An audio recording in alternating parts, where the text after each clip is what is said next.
with Magpie's Thoughts, this little podcast that you can just listen to anywhere. And I wanted to kind of talk about what I was getting at. I left you with kind of a cliffhanger, didn't I? I said there's all these problems, and we're going to go into more issues with the Supreme Court in another video. But I think it's time that we actually talked about my idea. Now, my idea has several parts, so I don't know if we'll get to all of it. This lesson, we might not, and that's okay. This lesson, like I'm teaching you all my insane idea. Remember, this is where realism and optimism meet. Anything is worth considering.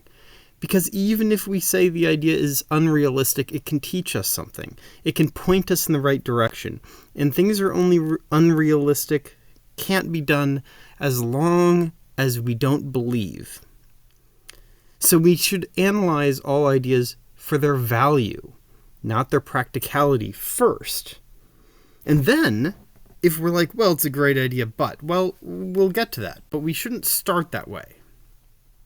Because lots of great ideas felt not practical until we saw all the values. So we're going to look at this, and then maybe we'll still say, well, but it'll never happen. And that's fine, but let's at least go through the entire process, all right? At least go through all the process. And so, yes, this is an amendment, okay? That's how it would function. So it would have power of powers that would overrule all previous thoughts on the topic. So it has several parts, and I'm going to begin because I was talking a lot last time about big states and the problems of big states and being underrepresented. And so I'm going to start by talking about how to split states. Okay? So we do a census in America every 10 years. That's nothing new. That's no news. And so what we're going to do is we're going to split the state in half. Why? Which states? That's a great question. I'm so glad you asked. I'm not used to talking to myself, but I do talk to myself a lot. Stop saying that. Okay. No, I'll stop. Basically, we need to decide which states need to be split in half. And you might feel a knee-jerk to name some of the largest states in America, but where's the line? Where is the number of states that get split and the ones that don't? And how many states do they get split into? So first and foremost, we're only going to do a single split. It doesn't matter if it's 100 times bigger than every other state. No state's going to be split into thirds or fourths. No. It's a single cut. All right, so that's right off the bat. Who gets split?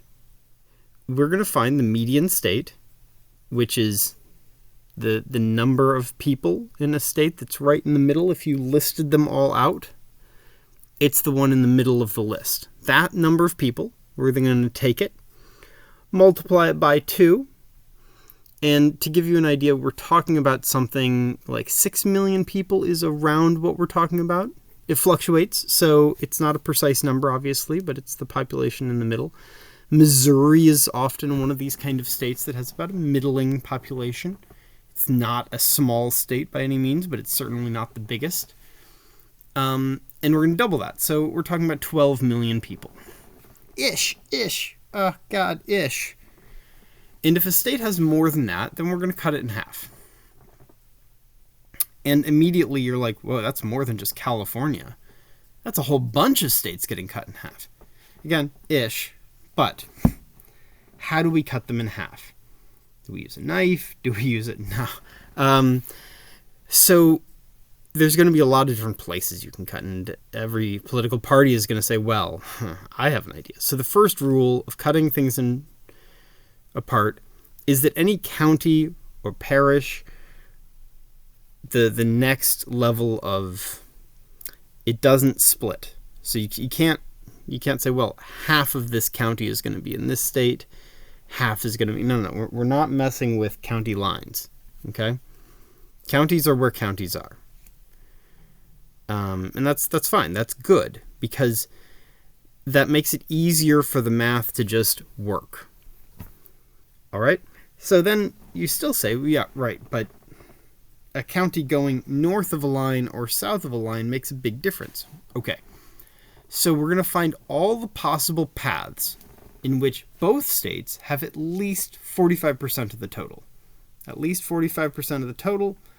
Well, that knocks out a ton of lines because we're trying to make an even split, but we're going to say there's a level of margin of error, if you will, that's reasonable. We're not going to try to get exactly 50% in each state.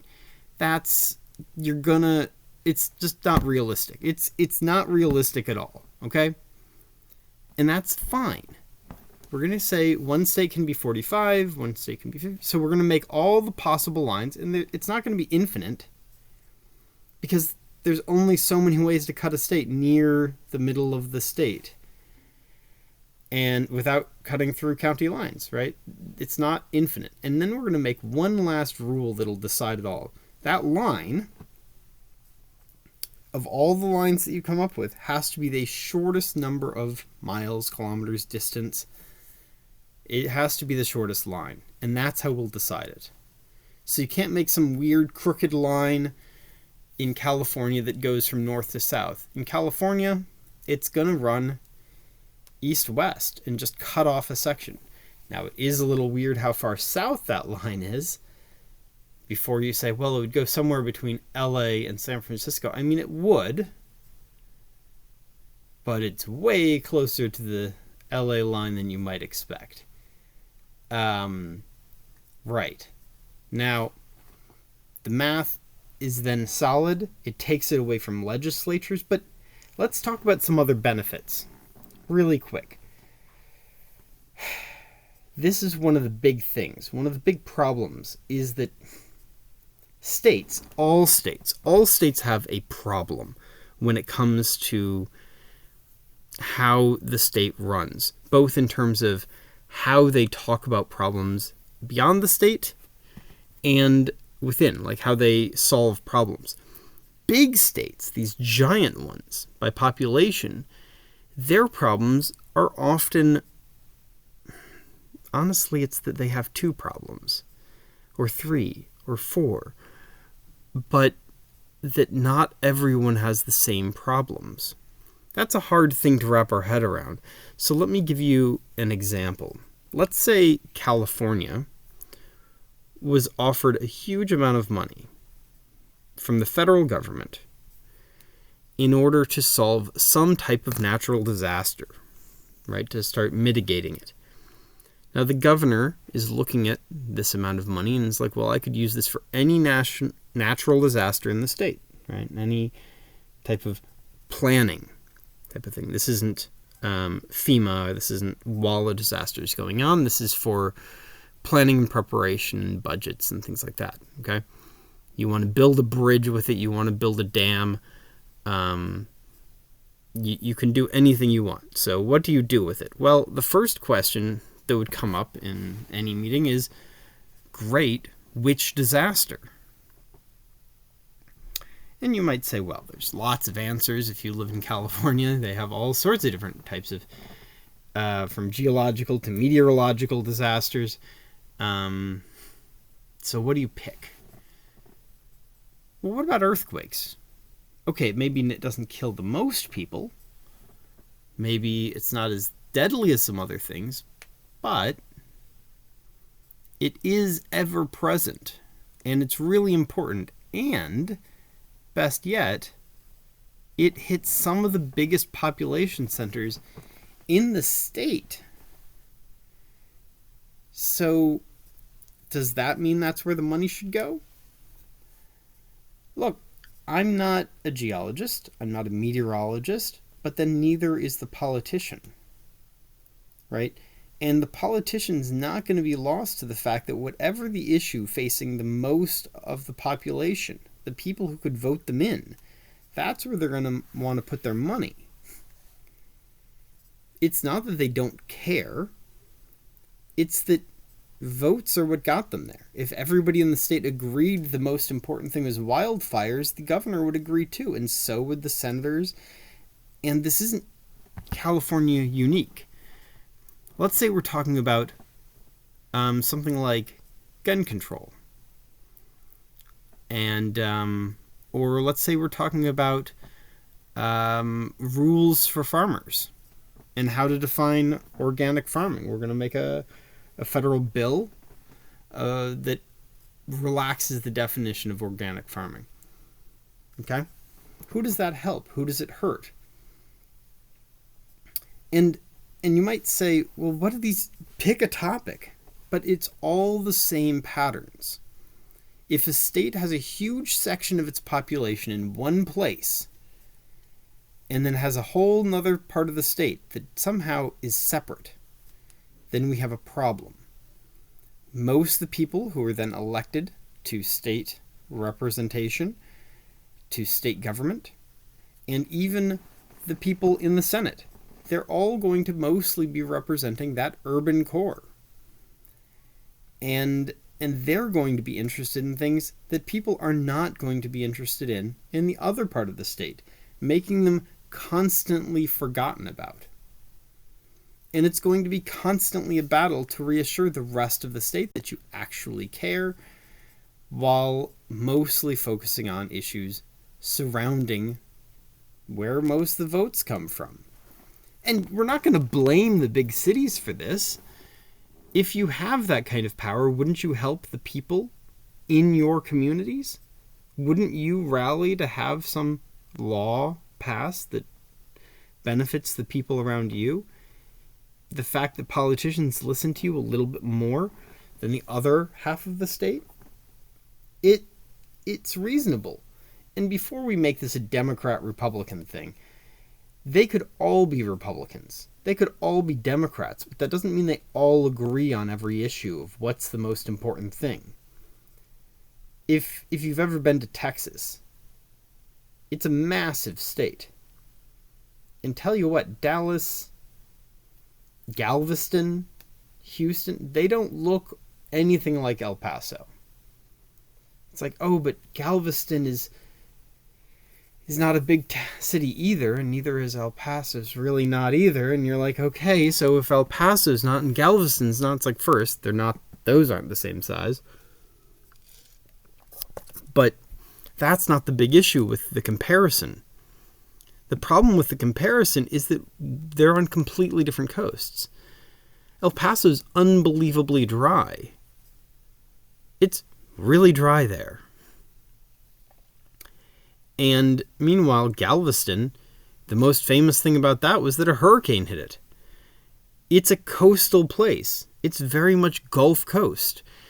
And if we think about how much the culture of the states around us impact us, as if we are actually states, think about the difference between Pittsburgh and New York and in Philadelphia. Sorry, almost messed that up. Pittsburgh is very much part of, the Great Lakes, this Rust Belty kind of quasi, is it Midwest-ish? While Philadelphia is part of that corridor between Boston and D.C., and it feels like it too. So if we're going to split the state, these two cities become very different places, and we get to acknowledge that. Now, I know what you're thinking, but I don't want to split states in half. But the states can still be historic places. You're not losing anything. What you're gaining is representation for the people who've been underrepresented. That's the problem here. That's the core thing we're trying to address. And again, before we make this about Democrats or Republicans, it's really not. If a party failed us, then the best solution is to give more representation to the area that failed. But obviously everyone might feel that government fails them, so we need to look at math to say who really is being underrepresented. Now, let's go back to the original idea, just for a moment, and say, hang on. So if a state's really big, it still only gets split in half, so they're still underrepresented, right? Well, at first, but then in 10 years, when we do the next census, we're going to look at these states as separate places, and we're going to say, well, is California North, more than double the median. Well, remember, the median will have shifted a little bit because we have these different states. And let's say it still is, because for the biggest states, they probably will split again.